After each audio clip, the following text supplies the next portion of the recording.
सुबह सुबह की भागदौड़ में बच्चों के लिए लंच बॉक्स में बनाना है या फिर अचानक से कोई मेहमान अगर आपके घर आ जाए। एकदम फटाफट से और बहुत ही इजी और सिंपल तरीके से मस्त मज़ेदार स्नैक्स की रेसिपी अभी से सेव और शेयर कर लेना। प्याज के टेस्टी पकोड़े बनाने के लिए प्याज को लंबा लंबा कट कर लेंगे। अब इसमें ऐड कर लेंगे बेसन, चावल का आटा, अदरक लहसुन की पेस्ट, अजवाइन और नमक।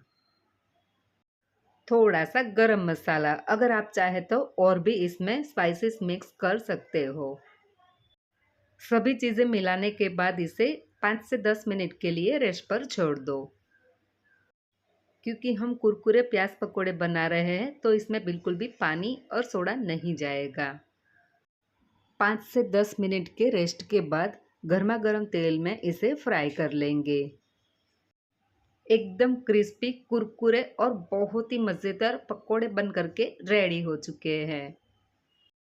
रेसिपी अगर पसंद आए तो प्लीज़ एक लाइक करें, फ्रेंड्स के साथ शेयर करें और चैनल को सब्सक्राइब करना बिल्कुल ना भूलें।